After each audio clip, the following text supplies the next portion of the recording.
தி debate நேயர்களுக்கு வணக்கம். இன்றைய சிறப்பு நேர்காணலில் நம்மோடு இணைந்திருக்கிறார் அரசியல் விமர்சகர் ரவீந்திர துரைசாமி அவர்கள். சார் வணக்கம். வணக்கம் தம்பி. நேற்று எடப்பாடி பழனிசாமி அவர்களுடைய ப்ரெஸ் மீட் பார்த்துருப்பீங்க. அதுக்கப்புறம் அண்ணாமலை அவர்களும் ப்ரெஸ்ஸை மீட் பண்ணார். ரெண்டு பேரும் ஒரே கருத்தை சொல்கிறாங்க சார். திமுகவை எதிர்க்கணும் அப்படின்னா நாங்கள் எந்த சமரசத்துக்கு வேணால் போவோம் அப்படின்றத சொல்லாமல் சொல்கிறாங்க. நிறையா இன்சைட் சோர்ஸ் எல்லாம் உங்ககிட்ட இருக்கும். என்ன தகவல் சார்? என்ன ரெண்டு பேர் பேசுறதுக்கான பின்னணி என்ன?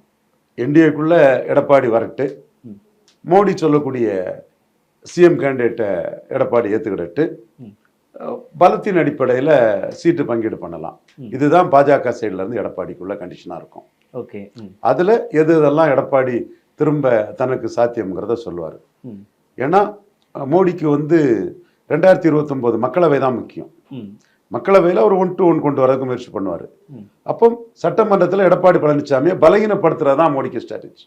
Okay, weakening EPS is the strategy for Modi in 2026 assembly elections.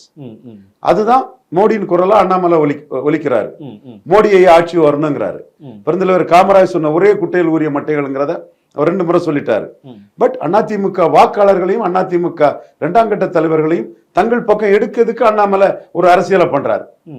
அந்த அரசியலை தான் அண்ணாமலை இன்னைக்கு அதே அரசியல் நிலைப்பாட்டில் தான் இருக்காரா? இல்ல என்டிஏ ஆட்சி அமைன்னு அமித்ஷா சொல்லிட்டு போனார்ல 2-3 நாளைக்கு முன்னாடி மீட்டிங்ல. அது மட்டும் இல்ல, எனக்கு தெரிஞ்சு ஒரு பாஜக தலைவர் டெல்லி பாஜக இதுல எடப்பாடிக்கு ஈர்ப்பு சக்தி இல்ல, 2024 மக்களவை தேர்தலை விடவும் அவர் கீழே போயிட்டாரு. சீமான் களத்துல நின்னதுனால எமர்ஜ் ஆகுறாரு. ஷுவர் எடப்பாடி களத்தை விட்டு போறதுனால ராமதாஸ் கிட்ட பலகீனப்பட்டுட்டாரு. ஈரோடு கிழக்குலையும் எடப்பாடி பழனிசாமி பலகீனப்பட்டுட்டாரு. அவர் 2 ஜாதி கட்சிங்கிற இமேஜ் அவருக்கு வன்னியர் மண்டலத்தில் வன்னியர் அல்லாத எதிர்ப்பு அவருக்கு இன்னும் சொல்ல போனா அந்த அவரோட நிலைமை வன்னியர்களின் கட்சிக்கு ஒரு கொங்கு வேளாளர் தலைவருங்கிற அளவுக்கு அவர் சுருங்கி போயிட்டு இருக்காரு. கொங்கு வேளாளர்கள் மோடியையும் பாஜகவையும் விரும்புறாங்க. ஸோ எடப்பாடி பழனிசாமி மக்களவை தேர்தல் பலத்திலே இல்லை. அதனால அவருக்கு ஒண்ணு நம்ம சட்டமன்ற தேர்தலில் பெரிய அளவுக்கு அவர் பெரிய பலமானவர்னு அவரை மதிச்சு நாம யோசிக்கிறாங்க. டெல்லிக்கு ஒரு மூத்த தலைவர் கொடுத்திருக்கிறாரு. மோடிக்கு ரொம்ப வேண்டிய ஒரு தலைவர் அந்த ரிப்போர்ட்டை கொடுத்தாரு. ஏன்னா இதுக்கு முன்னாடி வரைக்கும் அண்ணாமலை பேசினப்ப தேசிய தலைமையிலான ஜனநாயக கூட்டணி தான் இங்க தமிழ்நாட்டில் ஆட்சிக்கு வரும், பாஜக விரைவில் தாமரை மலரும் அப்படின்லாம் பேசிட்டு இருந்தவரே நீங்க திமுக வீழ்த்துறது மட்டும்தான் ஒரே எண்ணம் அப்படின்னு அவரு நிக்கிறாருன்னா அவரும் இறங்கி வந்திருக்காரு அப்படின்னு பாஜக ஆட்சி அப்படின்னு இறங்கி வந்திருக்காருன்னு தானே புரிஞ்சுக்கணும். கண்டிப்பா அதுல எந்த மாற்றமும் இல்லை. சட்டமன்ற தேர்தலில் ஹரியானாவில் ஜெயித்திருக்கிறாங்க. சட்டமன்ற தேர்தலில் தோத்து போன மக்களவையில் தோத்த மகாராஷ்டிராவில் ஜெயித்திருக்காங்க. 2 முறை டெல்லியில் தோத்தவங்க டெல்லியை கைப்பற்றிருக்காங்க.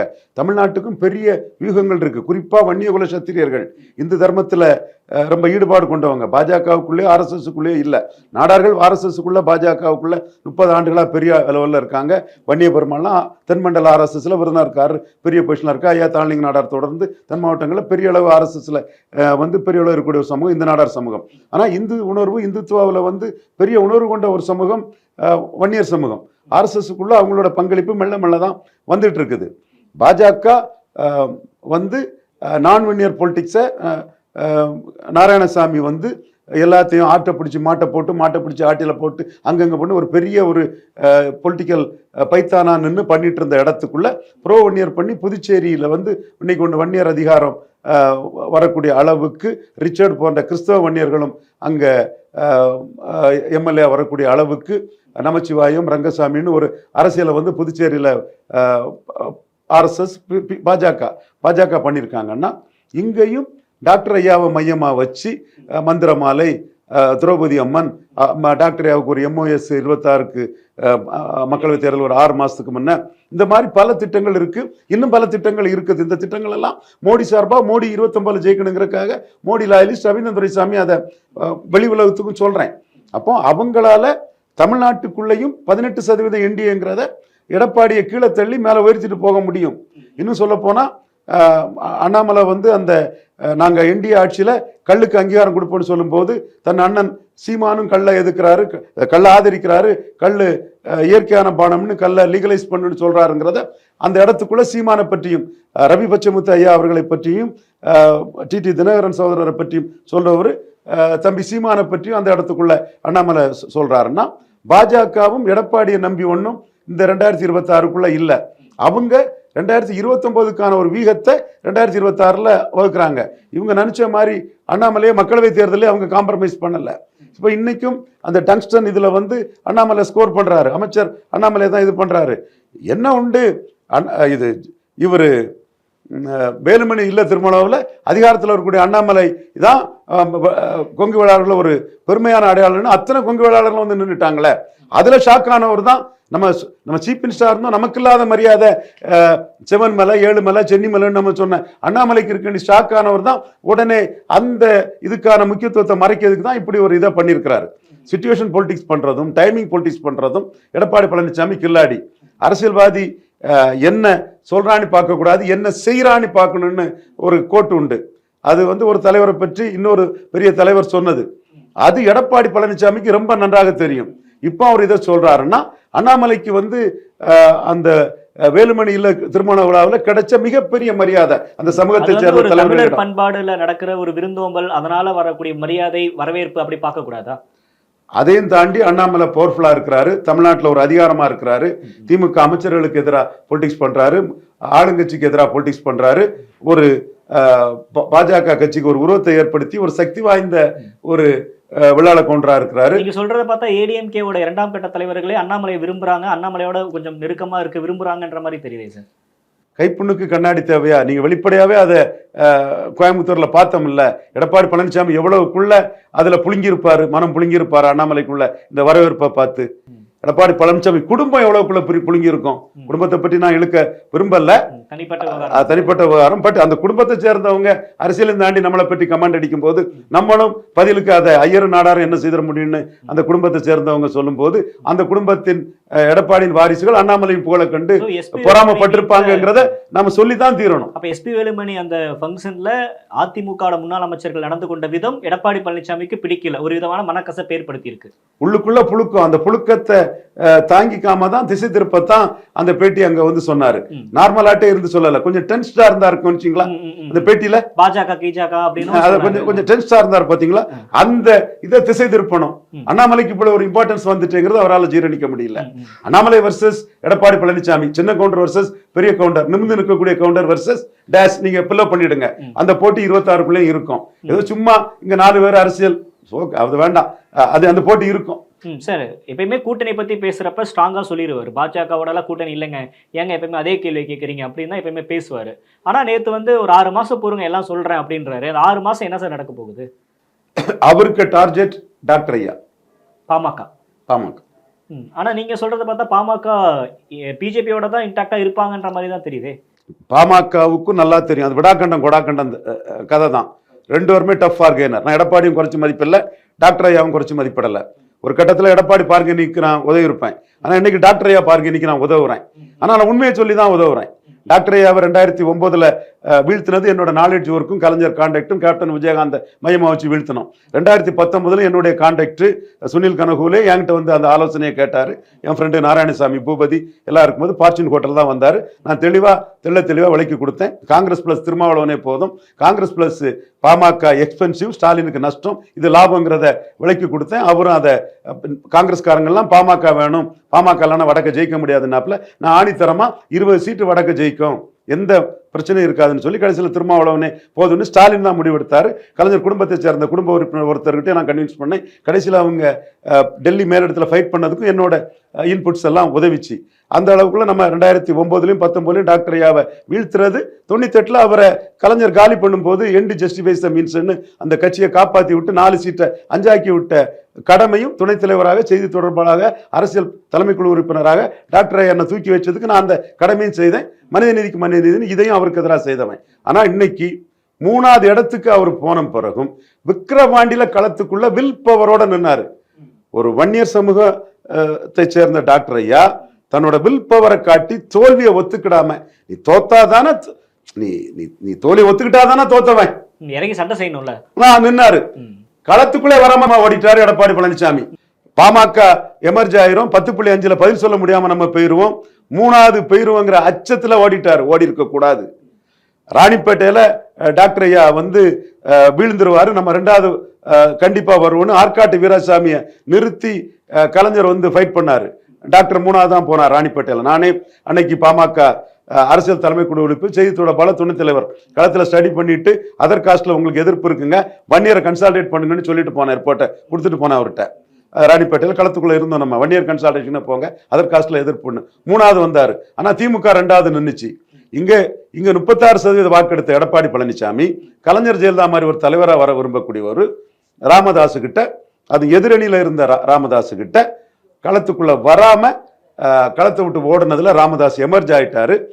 வட தமிழக அரசியல் திமுக அணி வெர்சஸ் பிஎம்கே ஒரு போலரைசேஷன் உருவாயிடுச்சு. அதுல சான்ஸ் எடுக்க முடியாதுன்னு இப்ப பதறாரு. இந்த இதுலதான் ஜன் அதிகார் கட்சி தொடங்கி இடைத்தேர்தலில் நின்று 20%, 10% எல்லாம் பிராமின், பூமிகார், ராஜ்புட், கைஸ்தாய் உள்ள இடங்கள்ல எடுத்து பீகார்ல ஒரு சக்தியான பிரசாந்த் கிஷோர் பாண்டே தமிழ்நாட்டில் அவர் வர்றதுக்கு முன்னாடி தப்பான ஆலோசனையில விஜய் வந்து பிறக்கிறதுக்கு முன்னே ஓடிசி அபார்ஷன் வேற சொல்லலாமா, இடைத்தேர்தல நிற்காம அபார்ஷன் ஆகி போனாரு. அந்த இடைத்தேர்தல நிற்காம எடப்பாடி பழனிசாமி ஓடுனதுல பலகீனப்பட்டு போனாரு. இதுல டாக்டர் ஐயா பலம் பெற்றுட்டாரு. மீண்டும் வடக்கு இந்த போலரைசேஷன் வந்ததுன்னா மக்களவை தேர்தலில் டாக்டர் ஐயாவை சேலத்தில் டெபாசிட் இழக்க செய்த, விழுப்புரத்தில் டெபாசிட் இழக்க செய்த, முதல் சிதம்பரத்தில் 3வது தள்ளி டெபாசிட் இழக்க செய்தவர், ஜெயலலிதாவை செய்யாத சாதனை. ஜெயலலிதா எங்கண்ணா ரஜினிகாந்தும் ஜெயலலிதாவும் ஆதரிச்ச கேண்டிடேட் தடா பெரியசாமி டெபாசிட் இழந்தாரு. டாக்டர் ஐயா வெர்சஸ் திருமாவளவன், அதுதான் சிதம்பரத்தில் நின்றுச்சு.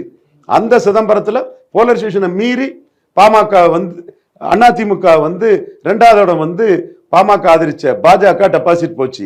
இந்த அளவுக்கு 3வது இடம் தள்ளி வரலாற்றிலே பாமகவை ரொம்ப பலகீனப்படுத்தின இங்க தர்மபுரியிலேயே அன்பழகங்கிற லோக்கல் வன்னியர் லீடர் வந்து 23% வாக்கெடுத்ததுல சௌமியா அன்புமணியை தோத்து போனாங்க.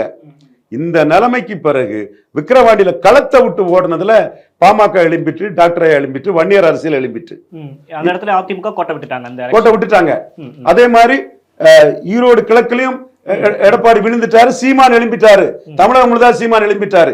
இது அரசியல் நுணுக்கமா தெரியாத ஒரு மைக்ரோ விஷயங்கள் தெரியாதவங்களுக்கு தெரியாது. எனக்கு தெரியும் இது எப்படி நடந்ததுங்கிறதுக்குள்ள ஆதாரங்களும் இருக்கு. எடப்பாடி பழனிசாமிக்கு இது தெரியும். அப்ப எடப்பாடி பழனிசாமி இந்த இடத்துல ராமதாஸ் இல்லைன்னா நம்ம போலரைசேஷன்ல மாட்டி பிஞ்சி போகும். 26ல ஏற்கனவே வன்னியர் எழுச்சியில இது அவரு எடப்பாடியிலே 3வது போனாரு ஐ கணேசன் கிட்ட. ஐ கணேசன் நம்ம நண்பர், ஜானகணிக்காரரு, பாமக வந்தாரு. அவர் ஒருக்கா பாமக ஜெயிக்கும் போது இவர் 3வது போனார் வன்னியர் எழுச்சியில. இன்னைக்கு அந்த வன்னியர் எழுச்சி வந்து எடப்பாடியில வந்து இது எடப்பாடிக்கு சாதகமாட்டே இருக்குது. ஆனா விக்கிரவாண்டி களத்தை மாத்தி இருக்குது. சோ ராமதாஸ் இல்லைன்னா 3வது பேரோன்னு அச்சம் இருக்குது. சோ அந்த அச்சத்தின் அடிப்படையில தான் இன்னைக்கு அலையன்ஸே சரியா ஒரு கட்சிக்கு செட் ஆகுமாங்கிற சூழ்நிலையில அவர் வந்து 2021ல பிரேமலதா அம்மையார், நாயுடு சமூகத்து கேப்டன் விஜயகாந்தின் துணைவியார், ஓரளவு அங்க விஜயகாந்த் சிம்பதி ஜாதி கடந்து பிளஸ் நாயுடு சமூக பேக்கிங் எல்லாம் இருக்குது ஓரளவு. அவங்கள வந்து இன்னைக்கு அவர் வந்து ஸ்கேன் ரெக்கார்டு கொடுத்து அவங்க பேசினதை நைசிட்டியோட கொண்டு போயிருக்கலாம். அது ஒரு அலையன்ஸ் வேணுங்கிறவங்க கொண்டு போயிருக்கலாம். தென் மாவட்டத்தில் பல இடங்கள்ல அவங்க டெபாசிட் கிடைக்கிறதுக்கு பிரேமலதா அம்மையாரும் கேப்டன் விஜயகாந்த் சிம்பதியும் காரணம். இப்ப வேலுமணிட்ட கேளுங்க, தேமுதிக இல்லைன்னா டெபாசிட் கிடைச்சிருக்காது கோயம்புத்தூர்ல.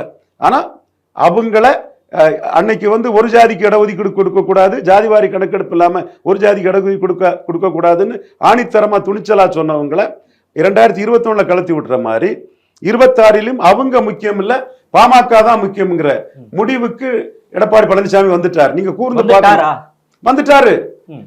அல்லது இன்னைக்கு அலையன்ஸே இல்லாத இடத்துல 5 சீட்டு கொடுத்தாரு. 5 சீட்ல பல தொகுதியில டெபாசிட் கிடைக்கிறதுக்கு அவங்க காரணம். விஜயகாந்துக்கு சிம்பதி இருக்குது. இன்னைக்கும் வந்து டூரிஸ்ட் ஸ்பாட் மாதிரி இருக்கக்கூடிய பேரஞ்சர் அண்ணா பெருந்தகை, மக்கள் தலைவர் எம்ஜிஆர், அதை விட கேப்டன் ஆலயம் வந்து சாமானிய மக்கள் வந்து பார்த்துட்டு போறாங்க ஜாதி மதம் கடந்து. அந்த செல்வாக்கெல்லாம் இருக்கக்கூடிய பட்சத்துல அவர் வந்து வடதமிழக அரசியல் போலரைசேஷன் ஆச்சுன்னா பாமக இல்லைன்னா நம்ம வடதமிழகத்துல 3வது பேருன்னு அச்சப்படுறாரு. இத்தனைக்கும் 2024ல 2வது வந்து ராமதாஸ மார்ஜினலைஸ் பண்ணினவர். நான் உண்மையதான் சொல்றேன், அதையும் சொல்றேன், இதையும் சொல்றேன். சோ அந்த அச்சம் தான் அவர் வந்து இன்னைக்கு தேமுதிகவுக்கு ஸ்கேன் ரெக்கார்டு கொடுக்கறதும். ஆனா நாங்க சொல்லவே இல்லை, அப்படி ஒரு ஒப்பந்தமே போடல, நீங்களா யூகத்தின் அடிப்படையில சொன்னா நான் எப்படி பதில் சொல்றது அப்படின்றாரு.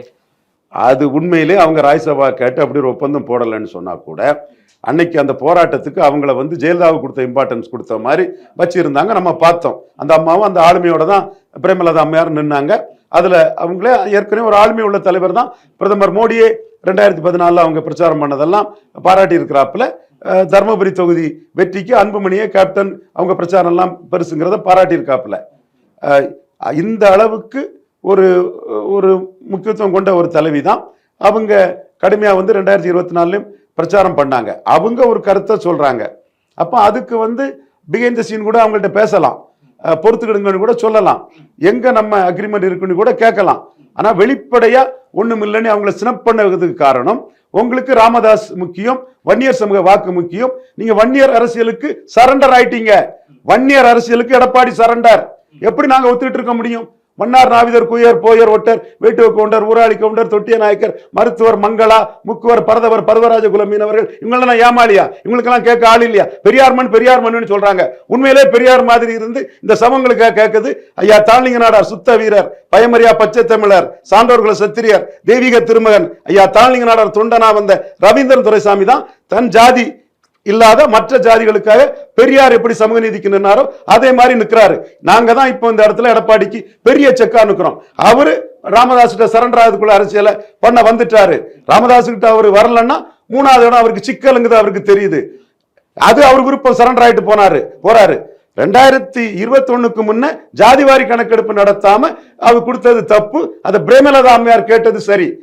ஓகே, ஜாதிவாரி கணக்கெடுப்பு நடத்தி வன்னியருக்கு 10 மேல இருக்குன்னா கொடுங்க. வன்னியர் சமூகத்துக்கு நாம வந்து எதிரானவன் கிடையாது. வன்னியர் சமூகத்தின் நியாயத்துக்காக தான் அன்னைக்கே அமைப்பா டாக்டர் நடத்திட்டு இருக்கும்போது அவருக்கே ஒரு ஆலோசகரா இருந்து அவர் கூட நின்று களமாடுறவங்க நம்ம. அவர் டாக்டரையாவே இன்னைக்கு அது தெரியும். ஆனா இன்னைக்கு எடப்பாடிக்கு அரசியலுங்கிறது வட தமிழகத்துல போலரைசேஷன்ல விக்கிரவாண்டியில கோலத்தனமா ஓடுனதுல அவர் வந்து மாட்டிக்கிட்டாரு. அதோட பதில் ராமதாஸ் இல்லைன்னா வட தமிழகத்துல அவர் இல்லை.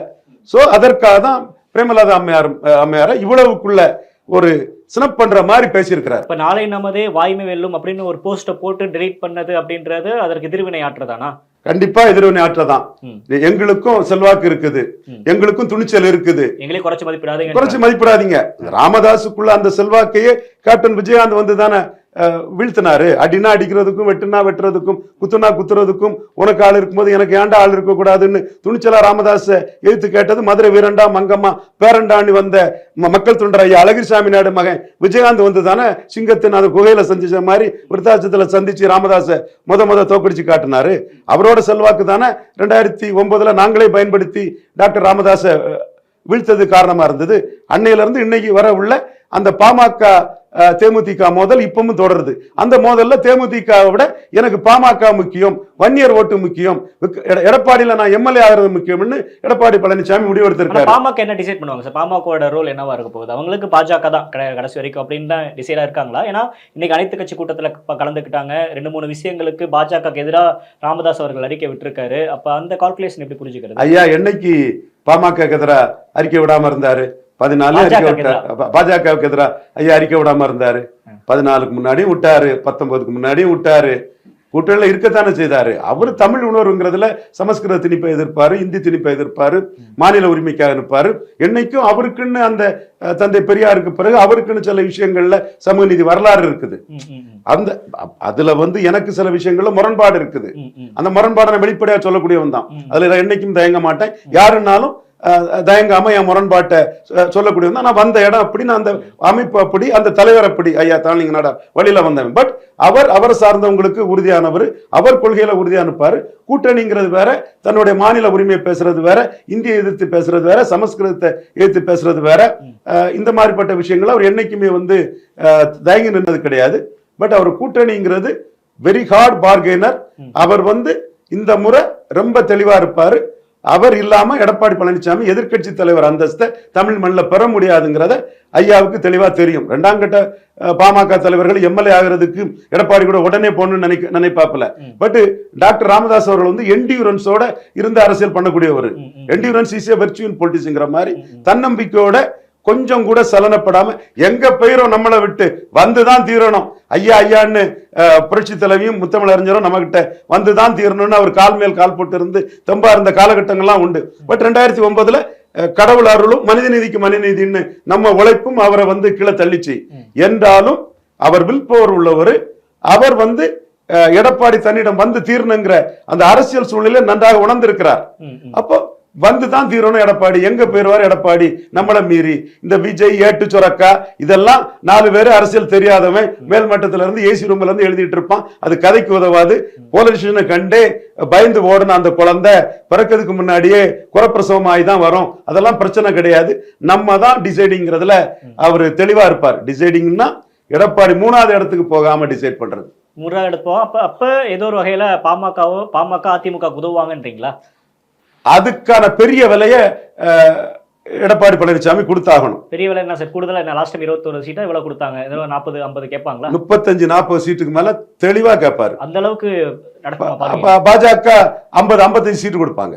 அப்ப அவருக்கு இங்கேயே தான் இருக்க விரும்புவாரு, பாஜகவோட தான் இருக்க விரும்புவாரு. அதுலதான் அவருக்கு பார்கெனிங்கும் அவரை சுத்தி தான் அரசியலுங்கிறதும் வரும். இப்ப எலெக்ஷன் இல்லாத நேரத்துல விஜய் போன்ற நடிகர்கள், ஏட்டு சுரைக்காய்கள், கறிக்குதவாத காகித புலிகளை நம்பி 1000 பேர் பிராண்டிங் மாஸ்டர் வந்து ஒரு அரசியலை, அது நீர்க்குமிழி அரசியலை பண்ணிட்டு இருப்பாங்க. நெஜ அரசியல்ல டாக்டர் ஐயா தான் அங்க நிற்பாரு. அவர் யார் பக்கம்ங்கிறதா, என்டிஏ பக்கமா எடப்பாடி பழனிசாமியோட போறாங்கிறதான் தமிழ்நாட்டு ஊடகங்களும் இப்போ நம்ம பண்ணுனாங்க இல்லையா 2024ல இதை விட பெரிய அளவுல பண்ணுவாங்க. விஜய் மேல உங்களுக்கு என்ன சார் அவ்வளவு கோவம்? பல நிரூபிக்காதவரை பலரும் பொய்யாட்டு சொல்லும் போது I am calling a spade as a spade. Okay, இன்னொரு முக்கியமான கேள்வி சார். எஸ்பி வேலுமணி அவர்களும் அமித்ஷா அவர்களும் 8 நிமிடம் சந்தித்ததாக தகவல் இருக்கு. அது உண்மையா? என்ன பேசப்பட்டதுக்கா? என்ன பேசப்பட்டுச்சு அங்க சந்திச்சாங்க அப்படின்னா? SP Velumani wants to be a player in Tamil Nadu politics. இதுல scoop நியூஸா? SP Velumani wants to be a big player in Tamil Nadu politics. 2026லயா இல்ல? SP Velumani wants to be a decisive player in Tamil Nadu politics. ஏன்னு கேளுங்க, எடப்பாடிக்கு ஈர்ப்பு சக்தி இல்ல. Okay, அதுதான் காரணம்.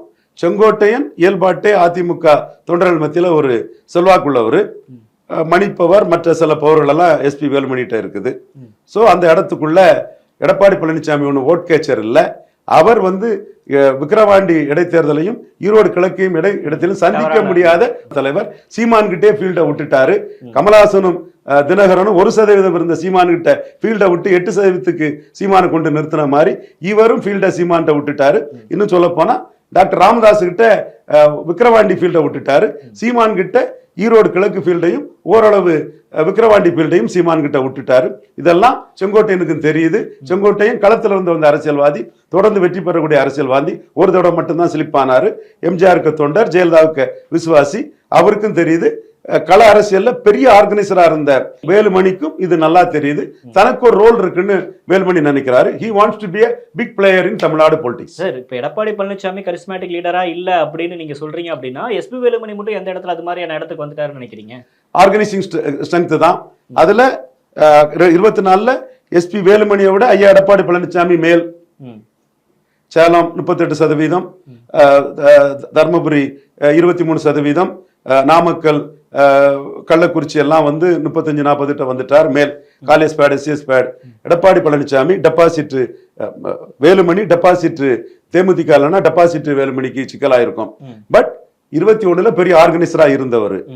இன்னும் அவர் வந்து கொங்கு மண்டல அரசியல்ல எடப்பாடிய ப்ரொஜெக்ட் பண்ணி சிஎம்ஆ நின்று மீண்டும் டெபாசிட் இழப்புக்கு போறதுக்கு கொங்கு மண்டல அரசியலை சேர்ந்த கொங்கு வேளாளர்கள் தயாரில்லை. கொங்கு வேளாளர்கள் முபாரக்கை தலையில் தூக்கி வைத்து ஆடும் எடப்பாடி பழனிசாமியை நம்பி அந்த சமூகம் மோடி அண்ணாமலையை போடும்போது அந்த சமூகத்தை போடுந்துதான் சொல்லியிருப்பாரு. அப்பவே பெரியார் சொன்னது மாதிரி அதெல்லாம் எல்லாரும் சொன்னாங்க. ஓகே, மோடிக்கு அரசியல் பண்றாரு, அண்ணாமலைக்கு இதுல அது ஒரு பெனவலன்ட் கம்யூனிட்டி, இந்த இதுல ஒரு நம்பிக்கை உள்ள கம்யூனிட்டி, அப்பர் காஸ்ட் லிஸ்ட்ல வந்து ஓபிசில வந்த கம்யூனிட்டி, ஸோ அப்பர் மென்டாலிட்டி இருக்கும், இந்த இதுகளும் இருக்கும். மோடி அதை புரிஞ்சுக்கிட்டு அண்ணாமலையை குளோரிஃபை பண்ணாரு 24 பார்லிமெண்ட் எலெக்ஷனுக்கு முன்னாடி. அப்பவே பெரியார் சொல்லி சில கேள்விகளும் வந்தது. Anyway, Modi is in politics, அதை செய்தாரு. நாமளும் மோடிக்கு அது லாபங்கிற போது அதை நம்ம ஆதரிச்சு தான் பேசணும். அந்த உணர்வு கொண்ட கொங்கு வேளாளர் சமூக மக்கள் எடப்பாடிக்கு முபாரக் அரசியலை ஏற்றுக்கொள்ளவில்லை. அண்ணாமலை அரசியலை தான் விரும்புறாங்க. அண்ணாமலை அரசியலையும் பாஜகவும் விரும்புறாங்க. அதனாலதான் வன்னியர் கட்சிக்கு கொங்கு வேளாளர் தலைவருங்கிற அளவுக்கு எடப்பாடி பழனிசாமி சுருங்கி போய் இருக்கிறாரு நான் சொல்றேன். இப்ப கூட இப்படி எல்லாம் சொன்னதுனாலதான் விழுப்புரத்துல இன்னொரு அக்யூஸ்ட் வரவே இல்லை, நான் மட்டும் தொடர்ந்து அலைஞ்சுக்கிட்டு இருக்கேன் ஒரு வழக்கு என்றாலும் நமக்கு இதெல்லாம் சாதாரணமான விஷயம். போய் வளைஞ்சிட்டு இருக்கிறேன். மீண்டும் அந்த கருத்து உண்மை நியாயம்ங்கிறதுனால, சட்டப்படி சரிங்கிறதுனால ஆணித்தரமா அடிச்சு சொல்றேன். வன்னியர்கள் கட்சிக்கு கொங்கு வேளாளர் ஒருத்தர் தலைவராக இருக்கார். இதுதான் அதிமுகவோட இன்றைக்கு ஸ்டேட்டஸ். மற்ற முபாரக் அரசியலை பிடிக்காத கொங்கு வேளாளர்லாம் அண்ணாமலை, வேலுமணி, தங்கமணின்னு அவங்க தங்களோட பாதையை மாத்தி போறது பெட்டர்னு நினைக்கிறாங்க. கணக்கு பிரகாரம் அதிமுக பாஜக கூட்டணி வர வாய்ப்பே இல்லை, அப்படி ஒண்ணு நடக்காது. அதிமுக டார்கெட் பாமக தான். அதுதான் உங்களோட கன்க்ளூசிவா இருக்கா சார்? எடப்பாடி பழனிசாமியை பலகீனப்படுத்தி 29ல் 1-1 கொண்டு வரதான் மோடி விரும்புவார். அதுதான் மோடிக்கு சரியான இருக்கும். மோடிக்கு எது நன்மைங்கிறத எவ்வித எதிர்பார்ப்பும் இல்லாத மோடி லாயலிஸ்ட், மோடி 4வது முறையும் பிரதமரா வரணும்னு நினைக்கிறவங்களோட வேற யாரும் சரியா சொல்லிட முடியாது. அவங்க இந்த கருத்தை தான் சொல்றாங்க. தன்னுடைய உண்மையான விசுவாசிகளின் கருத்தை கரெக்டு உண்மையாக தான் சொல்றாங்க. எடப்பாடியை பலகீனப்படுத்துறதா நமக்கு நல்லதுங்கிறத மோடி ஏற்றுக்கிடுவாருங்கிறத நான் முழு மனதாக ஏற்றுக்கிறேன், முழு மனதாக நம்புறேன். அந்த வகையில தான் காட்சிகளும் நகர்ந்துகிட்டு இருக்கிறேன்னு நம்புறேன். பொறுத்திருந்து பார்ப்போம். என்ன நடக்குதுன்னு பார்க்கலாம் சார். நன்றி. நன்றி, வணக்கம்.